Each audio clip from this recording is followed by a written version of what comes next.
സ്നേഹം നിറഞ്ഞ സഹോദരി സഹോദരിമാരെ, മാതാവിൻ്റെ സ്തുതിക്കായുള്ള ഈ ധ്യാനത്തിൻ്റെ 4-ാം ദിവസത്തേക്ക് നമ്മൾ പ്രവേശിച്ചിരിക്കുകയാണ്. മാതാവിൻ്റെ സംരക്ഷണം കഴിഞ്ഞ 3 ദിവസങ്ങളിൽ നമ്മോട് കൂടി ഉണ്ടായിരുന്നു. എല്ലാ കാര്യങ്ങളും നമുക്ക് വേണ്ടി വളരെ ശ്രദ്ധയോടെ അമ്മ കരുതുകയും ഒരുക്കുകയും ചെയ്തു. ഇന്നത്തെയും എല്ലാ ശുശ്രൂഷകളും മാതാവിന് സമർപ്പിക്കാം. മാതാവ് നമ്മോട് കൂടെയുണ്ട്. മാതാവിൻ്റെ അനുഗ്രഹവും കൃപയും മാതാവ് വാത്സല്യവും സംരക്ഷണവുമൊക്കെ തീർച്ചയായും കൂടുതലായി നമുക്ക് കിട്ടിക്കൊണ്ടിരിക്കുകയും ചെയ്യും. ഇന്നത്തെ ഈ ധ്യാനത്തിലെ എല്ലാ ശുശ്രൂഷകളും മാതാവിൻ്റെ കാര്യങ്ങളിലൂടെ പിതാവാ ദൈവത്തിന്, പരിശുദ്ധാത്മാവാ ദൈവത്തിന് സമർപ്പിച്ചുകൊണ്ട് ഞങ്ങളെ സഹായിക്കുകയും ചെയ്തുകൊണ്ടിരിക്കുന്നു. പ്രത്യേകമായി ഞങ്ങളുടെ ആത്മീയമായ ആവശ്യങ്ങൾ ഞങ്ങളറിയാതെ തന്നെ ഞങ്ങൾക്ക് വേണ്ടി നടത്തിത്തരികയും അതിനുള്ള ക്രമീകരണങ്ങൾ ഒരുക്കി തരികയും ചെയ്യുന്നതിനെ ഓർത്ത് ഞങ്ങൾ അങ്ങേക്ക് നന്ദി പറയുന്നു. പ്രത്യേകമായും ഈ ധ്യാനം അതുപോലെയുള്ള ഒന്നാണെന്ന് ഞങ്ങൾ മനസ്സിലാക്കുന്നു. ഞങ്ങളുടെ ആത്മീയമായ വളർച്ചയ്ക്ക് ആവശ്യമായ, പ്രത്യേകിച്ച് മാതാവിൻ്റെ പ്രത്യേകമായ സഹായമായി ഞങ്ങൾക്ക് നൽകപ്പെട്ടിരിക്കുന്ന ദിവ്യായുധങ്ങളായ തിരുവുത്തരത്തെക്കുറിച്ചും ജപമാലയെക്കുറിച്ചും ധ്യാനിക്കുവാൻ തന്ന ഈ ദിവസത്തെ ഓർത്ത് അങ്ങേക്ക് നന്ദി പറയുന്നു. ഇന്ന് പ്രത്യേകമായും ആത്മീയ ആയുധമായി ഞങ്ങൾക്ക് എടുത്തു പ്രയോഗിക്കുവാനുള്ള ജപമാലയെക്കുറിച്ച് കൂടുതൽ ആഴമായി ചിന്തിക്കുവാനും മനസ്സിലാക്കുവാനും, ജപമാലയോടുള്ള യഥാർത്ഥമായ ഭക്തി വളർത്തിയെടുക്കുവാനും, ജപമാല ഉപയോഗിച്ചുകൊണ്ട് ആത്മീയമായി വിജയം നേടുവാനും, അന്ധകാര പൈശാചിക ശക്തികളെയൊക്കെ അടിച്ചമർത്തി പരിശുദ്ധ അമ്മയോട് ചേർന്ന് നിന്നുകൊണ്ട് ആത്മീയ വിജയം വരിക്കുവാൻ ഞങ്ങളെ സഹായിക്കുകയും ചെയ്തതിനെ ഓർത്ത് ഞങ്ങൾ അങ്ങേക്ക് നന്ദി പറയുന്നു. പരിശുദ്ധ അമ്മേ, ഇന്നത്തെ എല്ലാ ശുശ്രൂഷകളെയും അങ്ങേക്ക് സമർപ്പിക്കുന്നു. ഈ ശുശ്രൂഷ ചെയ്യുന്ന ഞങ്ങളെല്ലാവരെയും, ഇത് സംബന്ധിച്ചുകൊണ്ടിരിക്കുന്ന ലോകത്തെമ്പാടുമുള്ള എല്ലാ നല്ല മനുഷ്യരെയും ഓർത്ത് ഞങ്ങൾ അങ്ങേക്ക് നന്ദി പറയുന്നു. എല്ലാവരെയും അനുഗ്രഹിക്കണമേ. അമ്മ ഞങ്ങൾക്ക് വേണ്ടി മധ്യസ്ഥം വഹിക്കണമേ. പരിശുദ്ധാത്മ ഞങ്ങളെ നിറയുവാൻ പരിശുദ്ധാത്മ പ്രത്യേകമായും ഞങ്ങളെ അങ്ങ് സഹായിക്കുകയും ചെയ്യണമേ. നന്മ നിറഞ്ഞ മറിയമേ സ്വസ്തി, കർത്താവ് അങ്ങയോടുകൂടെ സ്ത്രീകളിൽ അങ്ങ് അനുഗ്രഹിക്കപ്പെട്ടവളാകുന്നു. അങ്ങയുടെ ഉദരത്തിൻ ഫലമായി ഈശോ അനുഗ്രഹിക്കപ്പെട്ടവനാകുന്നു. പരിശുദ്ധ മറിയമേ തമ്പുരാന്റെ അമ്മേ, പാപികളായ ഞങ്ങൾക്ക് വേണ്ടി ഇപ്പോഴും ഞങ്ങളുടെ മരണസമയത്തും തമ്പുരാനോട് അപേക്ഷിച്ചുകൊള്ളണമേ. ആമേൻ. പിതാവിനും പുത്രനും പരിശുദ്ധാത്മാവിനും സ്തുതി. ആദിയിലെ പോലെ ഇപ്പോഴെപ്പോഴും നീക്കും. ആമേൻ. പരിശുദ്ധ കർമ്മല മാതാവേ, ഞങ്ങൾക്ക് വേണ്ടി അപേക്ഷിച്ചു. 4-ാം ദിവസത്തിലേക്ക് നമ്മൾ പ്രവേശിച്ചിരിക്കുകയാണ്. കഴിഞ്ഞ ദിവസങ്ങളിൽ അമ്മയുടെ പ്രത്യേകമായ സംവിധാനം ക്രമീകരണവും അനുസരിച്ച് നമുക്ക് കിട്ടിയ സന്ദേശങ്ങളെ ഓർത്ത് നന്ദി പറയാം. ഇനിയും കൂടുതൽ തുറന്ന ഹൃദയത്തോടുകൂടി ദിവസന്ദേശങ്ങൾ സ്വീകരിച്ച് നമ്മുടെ ആത്മീയ ജീവിതത്തിലേക്ക് അത് പകർത്തുന്നതിന് വേണ്ട അനുഗ്രഹങ്ങൾക്കായിട്ട് നമുക്ക് യാചിക്കുകയും ചെയ്യാം. നമ്മൾ ആദ്യത്തെ ദിവസം മാതാവിൻ്റെ സാർവത്രിക മാതൃത്വത്തെക്കുറിച്ച് ചിന്തിച്ചു. നമ്മുടെ എല്ലാവരുടെയും അമ്മയാണ്. മാതൃ നിർവിശേഷമായ സ്നേഹത്തോടെ, വാത്സല്യത്തോടെ, കരുതലോടെ ഈ അമ്മ നമ്മെ സഹായിക്കുകയും നയിക്കുകയും ചെയ്തുകൊണ്ടിരിക്കുന്നു. 2-ാം ദിവസം നമ്മൾ കണ്ടത് ഈ അമ്മയുടെ പ്രത്യേകമായ സംരക്ഷണത്തിൻ്റെ ഒരു പ്രത്യേകമായ മേഖലയാണ്. നമ്മെ തകർക്കുവാൻ കച്ചകെട്ടി ഇറങ്ങിയിരിക്കുന്ന അന്ധകാര ശക്തികളെ തകർത്ത് കളയാൻ മാതാവ് നമുക്ക് വേണ്ടി പടുപെടുത്തിക്കൊണ്ടിരിക്കുന്നു എന്ന ആ സത്യം അനുസ്മരിച്ചുകൊണ്ടാണ് നമ്മൾ അന്ധകാര പൈശാചിക ദുഷ്ടശക്തികളെ, അവൻ്റെ പ്രവൃത്തികളുടെ രീതികളെക്കുറിച്ചൊക്കെ ചിന്തിക്കുകയും, പക്ഷെ നമുക്ക് ഭയപ്പെടാനില്ല, മാതാവ് നമ്മോട് കൂടി ഉണ്ട്, മാതാവിൻ്റെ സംരക്ഷണം നമുക്ക് ലഭിക്കുമെന്നുള്ള ഒരു ഉറപ്പ് നമ്മിൽ ആഴപ്പെടുത്തിയെടുക്കുന്നതിന് പരിശ്രമിക്കുകയും ചെയ്തത്. അതിനുശേഷം 3-ാം ദിവസമായി ഇന്നലെ മാതാവ് നമുക്ക് നൽകിയ പ്രത്യേകമായ സഹായത്തെക്കുറിച്ച് ചിന്തിക്കുകയായിരുന്നു. തിന്മയുടെ ശക്തികൾക്കെതിരെയുള്ള അമ്മയുടെ പോരാട്ടത്തിൽ അമ്മയോട് ചേർന്ന് നിന്നുകൊണ്ട് ശത്രുക്കളെ പരാജയപ്പെടുത്തുവാൻ, നമ്മിൽ വിജയം വരിക്കാതിരിക്കുവാൻ നമ്മളെങ്ങനെ അമ്മയോട് ചേർന്ന് നിൽക്കണം, അമ്മയോട് ചേർന്ന് ഈ യുദ്ധത്തിൽ പങ്കാളികളാകണം എന്ന് നമ്മെ അനുസ്മരിപ്പിക്കുന്ന 2 സഹായങ്ങളാണ്.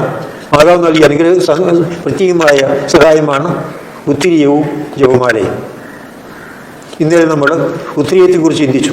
അതിൻ്റെ ചരിത്രം, അത് എങ്ങനെ കൂടുതൽ ഒരു ശരിയായിട്ടും മാതാവിൻ്റെതായ സംരക്ഷണത്തിൻ്റെ അടയാളമാണ് ഉത്തിരിയം എന്നുമൊക്കെ നമ്മൾ ഇന്നലെ കാണുകയും ചെയ്തു. ഇന്നും നാളെയുമായിട്ട് നമ്മൾ ചിന്തിക്കുവാൻ പോകുന്നത്, നമുക്ക് ഈ ശക്തികൾക്കെതിരെ, അന്ധകാര ശക്തികൾക്കെതിരെ എടുത്തു പ്രയോഗിക്കുവാനുള്ള പ്രത്യേകമായ ആയുധം, അതാണ് ജപമാല. വാസ്തവത്തിൽ നമുക്ക് നൽകിയിരിക്കുന്ന രണ്ട് പ്രത്യേകമായ സഹായങ്ങളാണ് ഉത്തിരിയവും ജപമാലയും. ഉത്തിരീയം കവചമാണ്, നമുക്ക് ധരിക്കേണ്ട ഒരു കവചം. യുദ്ധത്തിന് പോകുമ്പോൾ പടയാളികൾ തന്നെ സംരക്ഷിക്കുന്നതിനുള്ള കവചം ധരിക്കും. ശത്രുവിൻ്റെ, പ്രത്യേകിച്ച് മണ്ഡലക്കാലത്തെ രീതി അനുസരിച്ച് ഉള്ള അമ്പുകളും വാളും അസ്ത്രവും മറ്റതുപോലെയുള്ള ആക്രമണ ഉപകരണങ്ങളുമൊക്കെ ചേർത്ത് നിൽക്കുവാൻ, നമ്മുടെ ശരീരത്തെ ആക്രമിക്കാതിരിക്കുവാനുള്ള ഒരു സംവരണം നൽകുകയാണ് ഈ കവചം വഴി സാധിക്കുന്നത്. പടച്ചട്ട എന്നൊക്കെ അതിന് പറയാറുണ്ട്. അങ്ങനെ നമുക്ക് ഈ ആധ്യാത്മിക രംഗത്ത് പൈശാചിക ശക്തികളുടെ ആക്രമണങ്ങളെ ചേർത്ത് നിൽക്കുവാനായിട്ട് പ്രത്യേകം നൽകുന്ന സംരക്ഷണമാണ് ഉത്തിരിയം. ഉത്തിരിയം ധരിച്ചുകൊണ്ട് നമ്മൾ ശത്രുവിൻ്റെ ഏത് ആക്രമണത്തെയും എതിരിടുവാനുള്ള ഒരു പ്രത്യേകമായ സംരക്ഷണം നമുക്ക് ലഭിക്കുകയാണ്. രണ്ടാമതായി നമുക്ക് നൽകിയിരിക്കുന്നതാണ് എടുത്തു പ്രയോഗിക്കുവാനുള്ള ആയുധം, ഖഡ്ഗം അല്ലെങ്കിൽ വാള്. ശത്രുവിനെ എതിരെ നമ്മൾ സംരക്ഷിക്കപ്പെടണമെന്ന് മാത്രമല്ല, പോസിറ്റീവായിട്ട് അങ്ങോട്ട് ആക്രമിക്കുകയും വേണം. എന്നാലേ ശത്രുവിനെ പരാജയപ്പെടുത്തുവാൻ സാധിക്കുകയുള്ളൂ. അപ്പം നമ്മെ തന്നെ സംരക്ഷിക്കുവാനുള്ള സംരക്ഷണം ഉത്തിരിയവും, ശത്രുവോട് എതിരിടുവാനുള്ള, ആക്രമിക്കുവാനുള്ള ആയുധം ജപമാലയുമാണ്. അപ്പോൾ ഇത് രണ്ടും എടുത്ത് പ്രയോഗിച്ചാലേ നമുക്ക് മാതാവിൻ്റെ സംരക്ഷണം പൂർണ്ണമായും അനുഭവിച്ചുകൊണ്ട് സുരക്ഷിതരായി ആധ്യാത്മിക സമരത്തിൽ മുന്നേറുവാൻ സാധിക്കുകയുള്ളൂ. സാധാരണ വരുന്ന ഒരു തെറ്റിദ്ധാരണയാണ്, മാതാവ് തന്നിരിക്കുന്ന ഉത്തിരിയും ധരിച്ചുകൊണ്ട് ഈ ഖഡ്ഗം, വാള് ആയുധമാകുന്ന ജപമാലയെടുത്ത് ശത്രുവിനെതിരെ പ്രയോഗിക്കുമ്പോഴാണ് നമ്മൾ പൂർണ്ണസജ്ജരായി തീരുന്നത്. പക്ഷെ അതിന് പകരം സാധാരണ ഇന്ന് കണ്ടുവരുന്ന ഒരു പ്രവണത, ഉത്തിരിയത്തെ പാടെ മാറ്റി വയ്ക്കുന്നു, ധരിക്കുന്നേയില്ല. എന്നിട്ട് ജപമാല, ശത്രുവിനെതിരെ എടുത്തു പ്രയോഗിക്കുവാനുള്ള ആയുധമായ ജപമാല എടുത്തു പ്രയോഗിക്കുന്നതിന് പകരം അത് കഴുത്തിൽ ധരിച്ചുകൊണ്ട് നടക്കുന്നു. എടുത്ത് പ്രയോഗിക്കുവാനുള്ള ആയുധം അരയിൽ കെട്ടിയതുകൊണ്ടോ കഴുത്തിൽ തൂക്കിയിട്ടതുകൊണ്ടോ ശത്രുവിന് ഒന്നും കേൾക്കാൻ പോകുന്നില്ല. ശത്രുവിനെതിരെ അത് എടുത്തു പ്രയോഗിക്കണം. അതുപോലെ ഉത്തിരിയം വെറുതെ മാറ്റി വഹിക്കാവുന്ന ഒന്നല്ല, അതിന് സംരക്ഷണം നമുക്ക് ആവശ്യമാണ്. മാതാവ് നമ്മെ രണ്ട് കൈകൊണ്ട് നെഞ്ചത്തും പുറത്തും പിടിച്ച് നമ്മെ സംരക്ഷിക്കുന്നത് പോലെയാണ് ഈ തിരുവുത്തിരി നമ്മൾ ധരിക്കുമ്പോൾ. നമ്മുടെ മുൻപിലും പിൻപിലും മാതാവിൻ്റെ സംരക്ഷണം നമ്മോടുകൂടിയുണ്ട് എന്ന ബോധ്യവും ഉറപ്പും നമുക്ക് നൽകുന്ന വിധത്തിലാണ് ഉത്തിരിയും സംവിധാനം ചെയ്യപ്പെട്ടിരിക്കുന്നത്. അപ്പോൾ ഉത്തിരിയത്തെക്കുറിച്ച് ഇന്നലെ നമ്മൾ കണ്ടു. ഇന്ന് ജപമാലയെക്കുറിച്ച് നമ്മൾ പ്രത്യേകമായും ചിന്തിക്കുവാൻ പോവുകയാണ്. ഈ ജപമാലയുടെ ഒരു പ്രത്യേകത, സമഞ്ജസമായി സമ്മേളിക്കപ്പെടുന്ന വാചിക പ്രാർത്ഥനയും മാനസിക പ്രാർത്ഥനയും കൂടെ ചേർന്നതാണ് ജപമാല. പ്രാർത്ഥനയെ നമ്മൾ രണ്ട് തരത്തിൽ കാണാറുണ്ട്. ഒന്ന് വാചിക പ്രാർത്ഥന, മറ്റൊന്ന് മാനസിക പ്രാർത്ഥന. വാചിക പ്രാർത്ഥന എന്ന് പറയുമ്പോൾ നമ്മൾ അധരം കൊണ്ട് ഉറക്കെയോ അല്ലാതെയോ ഉച്ചരിക്കുന്ന പ്രാർത്ഥനയാണ്. അത് മുൻകൂട്ടി തയ്യാറാക്കിയിരിക്കുന്ന, രൂപപ്പെടുത്തിയിരിക്കുന്ന, മറ്റു പലരും ക്രമീകരിച്ചു വച്ചിരിക്കുന്ന പ്രാർത്ഥനകളാണ് നമ്മളത് എടുത്ത് ആവർത്തിച്ച് ചൊല്ലുന്നു എന്ന് മാത്രം. അതിനാണ് വാചിക പ്രാർത്ഥന എന്ന് പറയുന്നത്. മാനസിക പ്രാർത്ഥന എന്ന് വരച്ചാൽ നമുക്ക് സ്വയം പ്രേരിതമായി നമ്മൾ കർത്താവിൻ്റെ സന്നിധിയിലായിരിക്കുമ്പോൾ നമ്മുടെ മനസ്സിലുണ്ടാകുന്ന ആ വികാരങ്ങൾ തനതായ ഭാഷയിൽ, സ്വന്തമായ രീതിയിൽ, വാക്കുകൾ ഉപയോഗിച്ചോ അല്ലാതെയോ പ്രകടിപ്പിക്കുന്ന ആ പ്രാർത്ഥന രൂപം, അതിനാണ് മാനസിക പ്രാർത്ഥന എന്ന് പറയുന്നത്. ഇവിടെ ഈ ഉത്തരീയത്തിൻ്റെ ഈ ജപമാലയുടെ ഒരു പ്രത്യേകത, ഇത് രണ്ടും കൂടെ ചേർന്നതാണ്. അതിൽ വാചിക പ്രാർത്ഥനയുണ്ട്. വിശ്വാസ പ്രമാണം ചൊല്ലുന്നു, സ്വർഗസ്നായ പിതാവ് ചൊല്ലുന്നു, നന്മ നിറഞ്ഞ മറിയം ചൊല്ലുന്നു, തീർത്ഥസ്തുതി ചൊല്ലുന്നു. ഇതൊക്കെ രൂപപ്പെടുത്തി വച്ചിരിക്കുന്ന നൂറ്റാണ്ടുകൾ പഴക്കമുള്ള പ്രാർത്ഥനകളാണ്. ആ പ്രാർത്ഥന നമ്മൾ ഉച്ചരിക്കുന്നു. പക്ഷേ അങ്ങനെ ഉച്ചരിച്ചുകൊണ്ട് മാത്രമായില്ല, അതോടൊപ്പം നമ്മൾ മാനസികമായ പ്രാർത്ഥന കൂട്ടിച്ചേർക്കണം. നമ്മൾ മാനസികമായി പ്രാർത്ഥിക്കുന്നു പറയുമ്പോൾ പ്രത്യേകമായി ധ്യാനാത്മകമായിരിക്കണം നമ്മളുടെ ജപമാല. അതിനാണ് നമ്മൾ ഈ 5 രഹസ്യങ്ങൾ, 15 രഹസ്യങ്ങൾ, 20 രഹസ്യങ്ങൾ ഒക്കെ ചൊല്ലുന്നത്. ഈ രഹസ്യങ്ങൾ ഏറ്റു പറഞ്ഞിട്ട് ആ രഹസ്യങ്ങളെക്കുറിച്ച് ധ്യാനിച്ചുകൊണ്ടാണ് നമ്മൾ നന്മ നിറഞ്ഞ മറിയം മറ്റും ചൊല്ലുക. അപ്പോൾ വാചിക പ്രാർത്ഥനയുണ്ട്, മാനസിക പ്രാർത്ഥനയുമുണ്ട്. ഇത് രണ്ടും കൂടി ഇത്രയ്ക്ക് മനോഹരമായി സമ്മേളിക്കപ്പെടുന്ന, സമഞ്ജസമായി ക്രമീകരിക്കപ്പെടുന്ന മറ്റൊരു പ്രാർത്ഥന രൂപം നമുക്ക് ഇല്ലെന്ന് തന്നെ പറയാം. അപ്പോൾ അത്രയ്ക്ക് അതിമനോഹരമായ, അതിശ്രേഷ്ഠമായ ഒരു പ്രാർത്ഥനയാണ് ഈ ജപമാല പ്രാർത്ഥന. വാചിക പ്രാർത്ഥനയെക്കുറിച്ച് ചിന്തിക്കാം. വാചിക പ്രാർത്ഥന നമ്മൾ ഉപയോഗിക്കുന്ന പ്രത്യേകമായും ആദ്യം വിശ്വാസ പ്രമാണം ചൊല്ലും, പിന്നെ കർത്തൃ പ്രാർത്ഥന, അതായത് സ്വർഗസ്നായ പിതാവേ എന്നുള്ള പ്രാർത്ഥന, പിന്നെ മാലാഖയുടെ സന്ദേശം, സംബോധന ആവുന്ന നന്മ നിറഞ്ഞ മറിയമേ എന്ന പ്രാർത്ഥന. ഇത് രണ്ടുകൊണ്ട് പ്രധാനമായിട്ട് ഏറ്റവും കൂടുതൽ ആവർത്തിക്കപ്പെടുന്ന പ്രാർത്ഥന.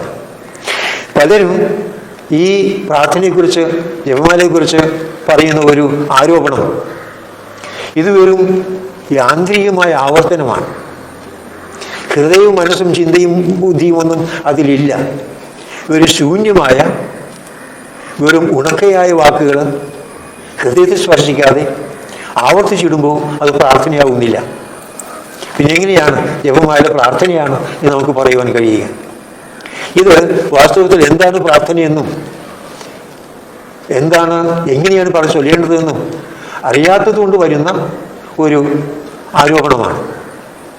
ഏറ്റവും പ്രധാനമായി ഇക്കൂട്ടർ ഉന്നയിക്കുന്ന ആരോപണം, ഇത് ബൈബിൾ അധിഷ്ഠിതമല്ല. ബൈബിൾ അധിഷ്ഠിതമല്ലാത്ത വെറും ഒരു ചില ഫോർമുല മനഃപാഠം ആവർത്തിച്ച് എടുത്തു പറയുന്നത് വഴി അത് പ്രാർത്ഥനയുടെ ഒരു ഘടകവും അതിൽ വരുന്നില്ല, പ്രാർത്ഥന അനുഭവമായി മാറുകയുമില്ല. ഈ ഒരു ആരോപണം വാസ്തവത്തിൽ നമ്മൾ ചിന്തിക്കുമ്പോൾ എങ്ങനെയാണ് ജപമാല ചൊല്ലേണ്ടതെന്ന് കുറെ കൂടി നമ്മെ ബോധ്യപ്പെടുത്തുന്ന ഒന്നായിട്ട് തീരും. പ്രത്യേകമായും ഈ ബൈബിൾ അധിഷ്ഠിതമായ പ്രാർത്ഥന എന്ന് പറയുന്നതിനുള്ള ഒരു ചെറിയ മറുപടി, വാസ്തവത്തിൽ സ്വർഗസ്ഥനായ പിതാവേ ബൈബിൾ അധിഷ്ഠിതമാണ്. ബൈബിളിൽ നിന്ന് അതേപടി അടർത്തിയെടുത്തിരിക്കുന്ന പ്രാർത്ഥനയാണ്. കർത്താവ് തന്നെ നേരിട്ട് പഠിപ്പിച്ച പ്രാർത്ഥനയാണ്.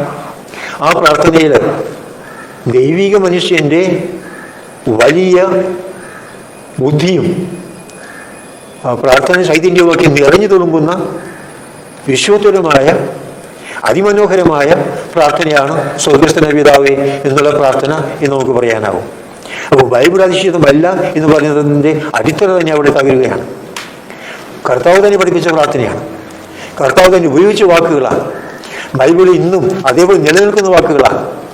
ആ വാക്കുകൾ നമ്മൾ ആവർത്തിക്കുമ്പോൾ അത് ബൈബിൾ അധിഷ്ഠിതം അല്ലാതാവുന്നില്ല, തീർത്തും ബൈബിളിൽ അധിഷ്ഠിതമായ ഒരു പ്രാർത്ഥനയായി തീരുന്നു. അതുപോലെ നന്മ നിറഞ്ഞ മറിയം എന്നുള്ള പ്രാർത്ഥന, വാസ്തവത്തിൽ അവിടെ മാലാഖ മാതാവിനെ സംബോധന ചെയ്തുകൊണ്ട് പറഞ്ഞ വാക്കുകൾ, നന്മ നിറഞ്ഞ മറിയമേ സ്വസ്തി, കർത്താവ് അങ്ങയോടുകൂടെ. വാസ്തവത്തിൽ മാതാവിന് ഏറ്റവും അധികം ആനന്ദവും സന്തോഷവും ഇമ്പവും നൽകിയൊരു വാക്കാണിത്. ഇത്രയേറെ ആത്മീയ നിർവൃതി മാതാവിന് നൽകിയ മറ്റൊരു സംബോധന മാതാവിന് കിട്ടിയിട്ടില്ല. അപ്പം അങ്ങനെ അത്രയ്ക്ക് നല്ലൊരു സംബോധന മാതാവിന് കിട്ടിയത് നമ്മൾ അഭിമാനത്തോടുകൂടെ സന്തോഷത്തോടുകൂടെ മാതാവിനെ പ്രകീർത്തിച്ചുകൊണ്ട് സ്തുതിച്ചുകൊണ്ട് ആവർത്തിക്കുകയാണ് ചെയ്യുന്നത്. അപ്പോൾ ആ ആവർത്തനം ബൈബിൾ അധിഷ്ഠിതമാണ്. സ്വർഗത്തിൽ നിന്ന് ദൈവം അയച്ച മാലാഖ കൊണ്ടുവന്ന ദൈവിക സന്ദേശം മാതാവിനോട് പറയുവാൻ ഉപയോഗിച്ച വാക്കുകൾ നമ്മൾ എടുത്ത് ആവർത്തിക്കുകയാണ്. ഇനിയും തുടർന്നുള്ള ഭാഗം, സ്ത്രീകളിൽ നീ അനുഗ്രഹീതയാണ്, നിന്റെ ഉദരത്തിൻ ഫലമായി ഈശോ അനുഗ്രഹിക്കപ്പെട്ടവനാകുന്നു. മാതാവ് എലിസബത്തിനെ സന്ദർശിക്കാൻ പോയപ്പോൾ പരിശുദ്ധാത്മാവിനാൽ പൂരിതയായി എലിസബത്ത് മാതാവിനെ സംബോധന ചെയ്തുകൊണ്ട് പറഞ്ഞ വാക്കുകളാണ്. അപ്പോൾ ഒന്ന്, പിതാവായ ദൈവത്തിന് ലഭിച്ച സന്ദേശം മാലാഖ മാതാവിനെ അറിയിക്കുന്ന വാക്കുകൾ. രണ്ട്, പരിശുദ്ധാത്മാവിനാൽ പൂരിതയായി വിശുദ്ധ എലിസബത്ത് മാതാവിനെ പ്രകീർത്തിക്കുന്ന വാക്കുകൾ. ഇതെല്ലാം ഇത്രയും വാക്കുകൾ ഒരുമിച്ച് ചേർത്തതാണ് നന്മ നിറഞ്ഞ മറിയമെന്ന പ്രാർത്ഥനയുടെ ആദ്യത്തെ ഭാഗം. നന്മ നിറഞ്ഞ മറിയമേ സ്വസ്തി, കർത്താവ് അങ്ങയോടുകൂടെ, ആദ്യത്തെ ഭാഗം. സ്ത്രീകൾ ഞാൻ അറിയുകയാണ്, നിന്റെ ഉദരത്തിൻ ഫലമായി ഈശോ അനുഗ്രഹിക്കപ്പെട്ടവനാകുന്നു. നന്മ നിറഞ്ഞ മറിയത്തിൻ്റെ ആദ്യത്തെ ഭാഗത്തിൻ്റെ രണ്ടാം ഭാഗം. ഇനി അതിന് മറുപടിയായിട്ട് നമ്മൾ ചൊല്ലുന്നതാണ് പരിശുദ്ധ മറിയമേ തമ്പുരാൻ്റെ അമ്മേ, പാപികളായ ഞങ്ങൾക്ക് വേണ്ടി ഇപ്പോഴും ഞങ്ങളുടെ മരണസമയത്തും തമ്പുരാനോട് അപേക്ഷിച്ചു കൊള്ളണമേ. പരിശുദ്ധ മറിയമേ തമ്പുരാൻ്റെ അമ്മേ. ഈ ഒരു തമ്പുരാൻ്റെ അമ്മ എന്നുള്ള പ്രയോഗത്തിന് സഭയിലുണ്ടായ പ്രത്യേകമായ സ്ഥാനവും അതിൻ്റെ ആ വിലയും മനസ്സിൽ നമ്മൾ പലപ്പോഴും മനസ്സിലാക്കാതെയാണ് പോകുന്നത്. എലിസബത്ത് തന്നെ എൻ്റെ കർത്താവിൻ്റെ അമ്മ എൻ്റെ അടുത്തേക്ക് വരുവാൻ എനിക്കിങ്ങനെ യോഗ്യതയുണ്ടായി എന്നൊക്കെ ചോദിക്കുന്നുണ്ട്. അപ്പോൾ മാതാവിൻ്റെ കർത്താവിൻ്റെ അമ്മയായി, ദൈവത്തിൻ്റെ അമ്മയായി, പരിശുദ്ധന്മാർ പ്രചോദിതയായി എലിസബത്ത് പറയുന്നുണ്ട്. അപ്പോൾ ആദ്യം മുതൽ തന്നെ ഈ ഒരു പ്രയോഗം ഉണ്ടായിരുന്നു, മാതാവിനെ ഇങ്ങനെ സംബോധന ചെയ്തിരുന്നു എന്നതിനുള്ള ഒന്നാം തരം തെളിവാണ് എലിസബത്ത് മാതാവ് നൽകിയ ഈ സംബോധന. പിന്നീട് ആദിമ സഭയിൽ ഇത് തുറന്നുകൊണ്ടേയിരുന്നു. പക്ഷെ പല താക്കിയെ അത് ചോദ്യം ചെയ്തുകൊണ്ട് ഉന്നയിച്ച ഒരു പ്രത്യേകമായ ആരോപണമാണ് മാതാവിനെ ദൈവത്തിൻ്റെ അമ്മ എന്ന് വിളിക്കാൻ പാടില്ല.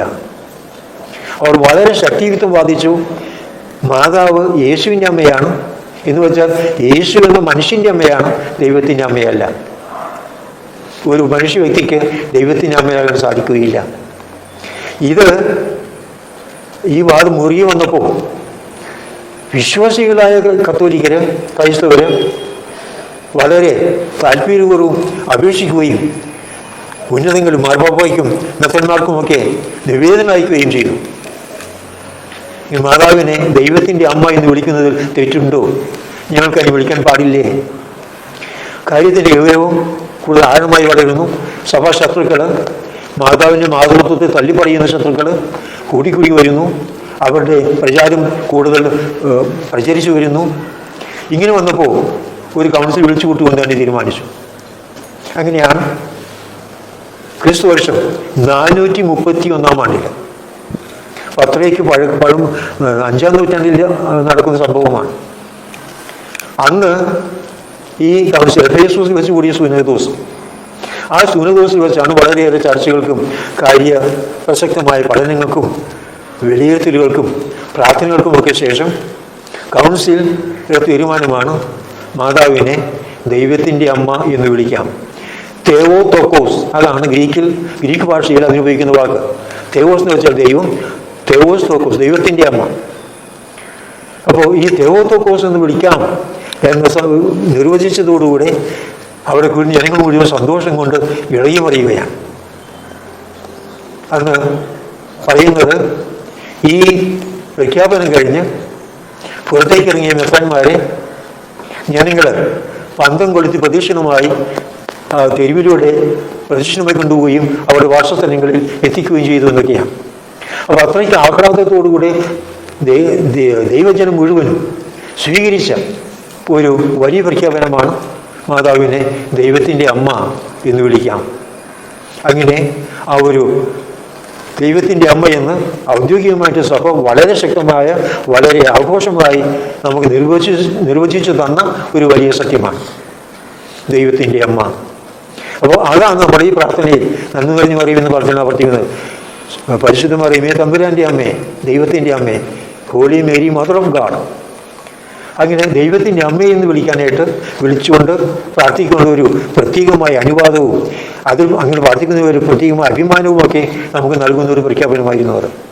അങ്ങനെ ദൈവത്തിൻ്റെ അമ്മയെന്ന് നമ്മൾ വിളിക്കുന്നു. പരിശുദ്ധ മറിയമേ തമ്പുരാൻ്റെ അമ്മേ, പാപികളായ ഞങ്ങൾക്ക് വേണ്ടി. എപ്പോഴും ബൈബിളിൽ അധിഷ്ഠിതമായ വളരെ ശക്തമായ ഒരു സന്ദേശമാണ് നമ്മൾ ദൈവത്തിന് മുമ്പിൽ പാപികളാണ്. ഞാൻ പാപിയാണെന്ന് ഏറ്റു പറയുന്നവരെയാണ് രക്ഷ വാഗ്ദാനം ചെയ്തിരിക്കുന്നത്. എന്നിൽ പാപമൊന്നും ഇല്ല എന്ന് പറയുന്നവർ വ്യാജം പറയുന്നു. പലോസോഫസും പറഞ്ഞിരിക്കുന്നതാണ്. അപ്പോൾ നമ്മൾ വ്യാജം പറയാത്തവരായി തീരണമെങ്കിൽ വിനയത്തോടുകൂടെ ദൈവമേ ഞാൻ പാപിയാണ് എന്ന് ഏറ്റു പറയാൻ തയ്യാറാവണം. അങ്ങനെ ആ ഒരു അടിസ്ഥാന ക്രൈസ്തവ മനോഭാവം, ദൈവത്തിന് മുമ്പിലുള്ള ആ അവസ്ഥ നമ്മൾ പ്രാർത്ഥനയിൽ എടുത്തു പറയുകയാണ്, ഞങ്ങൾ പാപികളാണ്, അയോഗ്യരാണ്. അങ്ങ് മുൻപിൽ നിൽക്കുവാൻ, അങ്ങ് അമ്മയുടെ സഹായത്തോടു കൂടിയാണെങ്കിലും അങ്ങ് സന്ദേശിക്കുവാനും പ്രാർത്ഥിക്കുവാനും ഞങ്ങൾ യോഗ്യരല്ലാത്തവരാണ് ഞങ്ങളുടെ പാപം മൂലം. അങ്ങനെ ദൈവത്തിന് മുമ്പിലേക്ക് കടന്നു വരുവാനുള്ള ആ ഒരു യോഗ്യത ലഭിക്കുന്നതിന് നമ്മെ സഹായിക്കുന്ന ഒന്നാണ് പാപികളായ ഞങ്ങൾ എന്നുള്ള ഏറ്റുപറച്ചു. പാപികൾ ഞങ്ങൾക്ക് വേണ്ടി പിന്നെ വളരെ പ്രത്യേകമായി വരുന്ന ഒരു കാര്യം, ഇപ്പോഴും ഞങ്ങളുടെ മരണസമയത്തും തമ്മിലുണ്ട് അപേക്ഷിക്കണമേ. നമുക്ക് ഏറ്റവും അധികം മാതാവിൻ്റെ പ്രത്യേകമായ സാന്നിധ്യം, അമ്മയുടെ വാത്സല്യം, അമ്മയുടെ സംരക്ഷണം, അമ്മയുടെ സഹായം ഒക്കെ ആവശ്യമായി വരുന്ന അവസരമാണ് നമ്മളുടെ മരണനിമിഷം. അപ്പോൾ ആ മരണനിമിഷത്തെയും കൂടി മുൻകൂട്ടി കണ്ടുകൊണ്ട് ഈ ഭൂമിയിൽ നിന്ന് സ്വർഗത്തിലേക്കുള്ള കടന്നുപോക്കിൻ്റെ ആ സമയം മാതാവ് പ്രത്യേകമായി നമ്മളെ സഹായിക്കണമെന്നുള്ള ഒരു യാചന സഭ നമ്മുടെ അതരങ്ങളിൽ വച്ചു തരികയാണ്. അപ്പോൾ ഈ അടിസ്ഥാനപരമായിട്ട് ആശയങ്ങളുടെ വളർച്ച നോക്കിയാൽ വെണ്ണു നിറഞ്ഞു മറിയമേ എന്നുള്ള ആ സംബോധന, അത് മാലാഖയുടെ സംബോധന എന്നാണ് സാധാരണ അതിനെ പറയുന്നത്. മാലാഖയുടെ സംബോധനയാണ് നന്നു നിറഞ്ഞു മറിയുമെന്നുള്ള പ്രാർത്ഥന. ആ പ്രാർത്ഥനയിൽ തീർച്ചയായും മാതാവിന് ഏറെ അഭിമാനവും സന്തോഷവും നൽകുന്ന ഒന്നാണ്. ഒരുപക്ഷെ നമുക്ക് നമ്മുടെ ഭാവനയിലെങ്കിലും ചിന്തിക്കാനാവും, മറിയം ഈ ഭൂമിയിൽ ജീവിച്ചിരുന്നപ്പോൾ മാതാവിനെ ലഭിച്ച ഏറ്റവും വലിയ സന്തോഷം, ഏറ്റവും വലിയ മാതാവിനെ ലഭിച്ച അഭിനന്ദനം ഈ ഒരു സംബോധനയാണ്, നന്മ നിറഞ്ഞ മറിയമേ സ്വസ്തി. ദൈവം തന്നെ ദൈവമായ മാലാഖ വന്ന മാതാവിൻ്റെ മുമ്പിൽ തലകുനിച്ച് നിന്നുകൊണ്ട് പറയുകയാണ്, നിനക്ക് സ്വസ്തി. കാരണം ഇതാണ്, നന്മ നിറഞ്ഞവളാണ് നീ.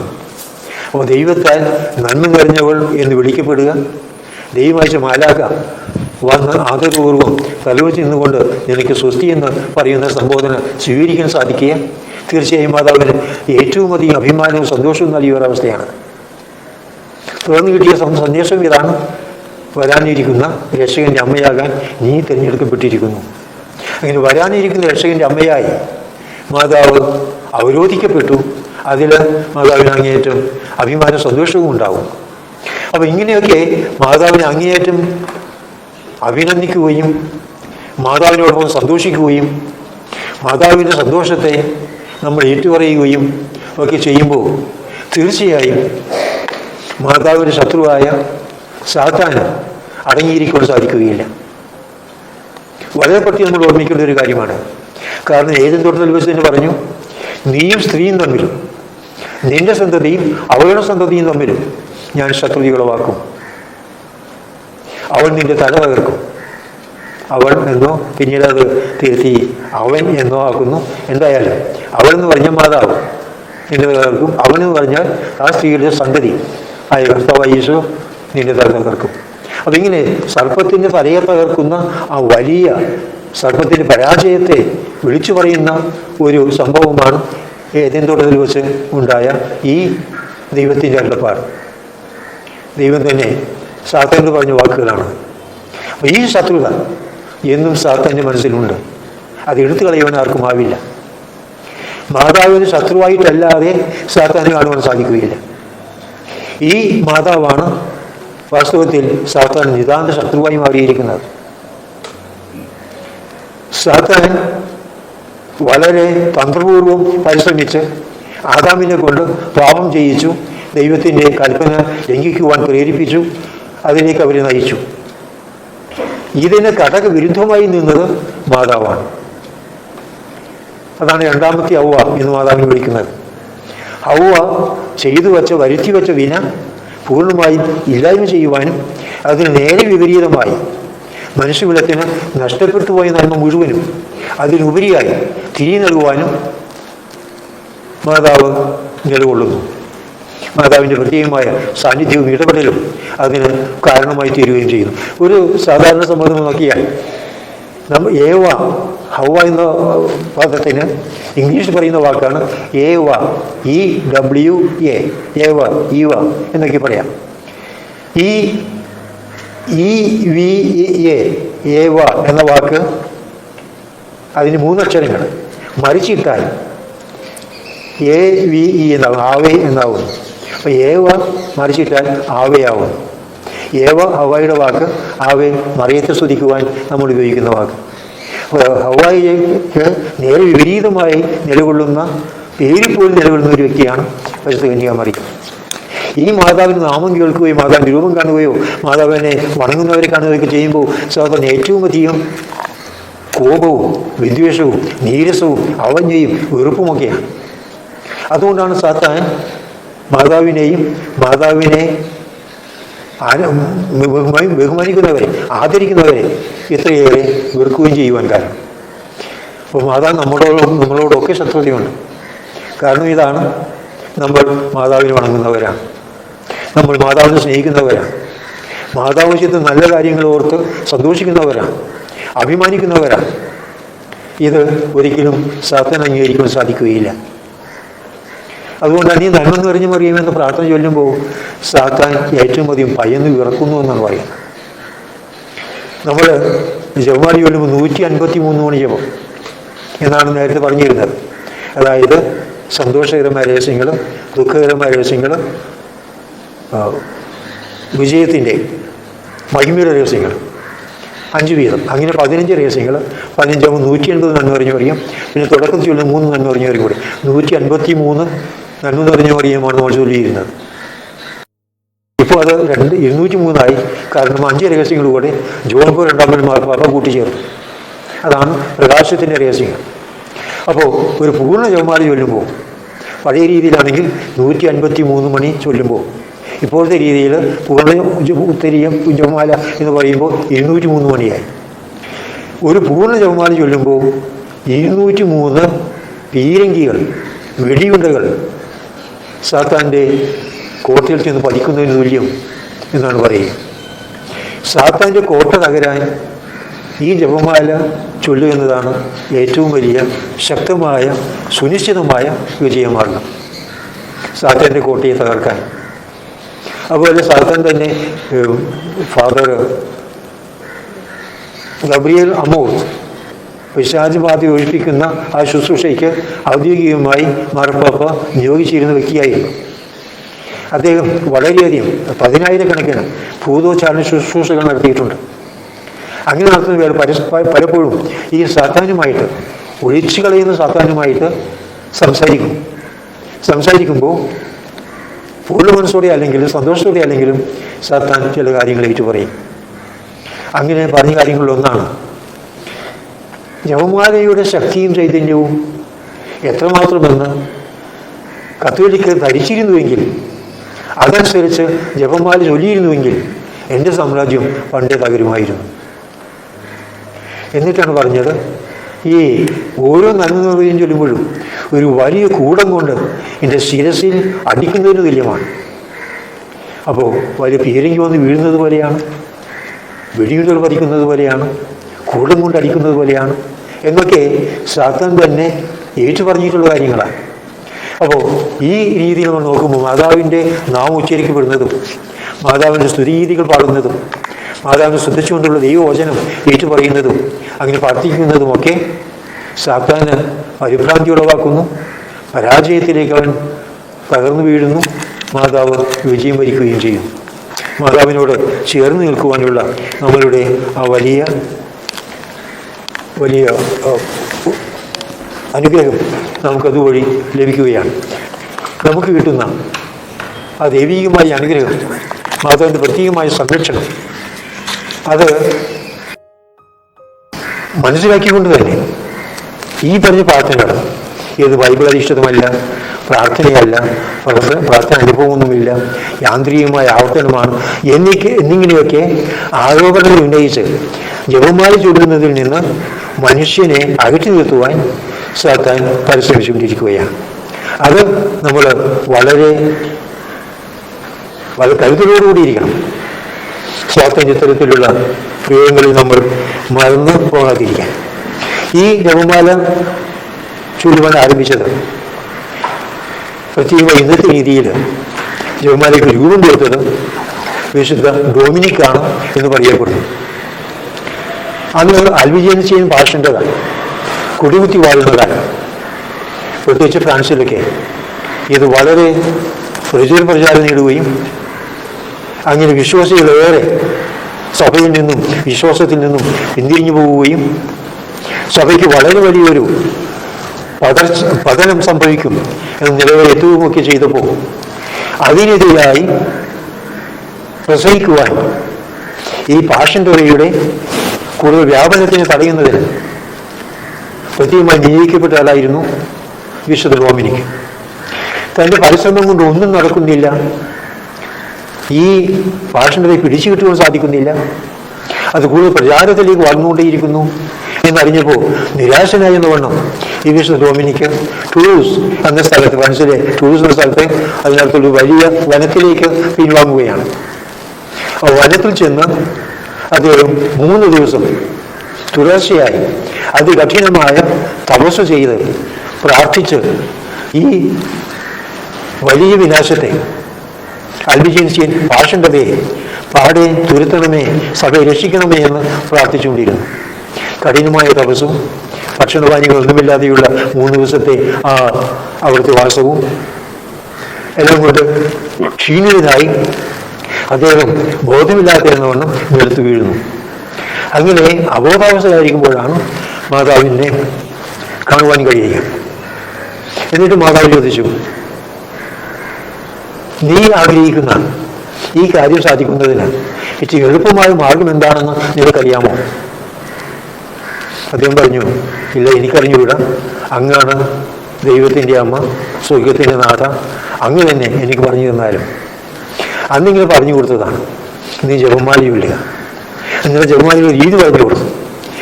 ദൈവിക രഹസ്യത്തെ കുറിച്ച് നീ പ്രസംഗിക്കുക, എന്നിട്ട് ജനങ്ങളോട് ചേർന്ന് നിന്ന് 10 നന്ദി പറഞ്ഞു വരികയും ചൊല്ലുക, വീണ്ടും ദൈവിക സത്യം പറഞ്ഞു കൊടുക്കുക, വീണ്ടും ഇങ്ങനെ ഈ പ്രാർത്ഥന ആവർത്തിക്കുക.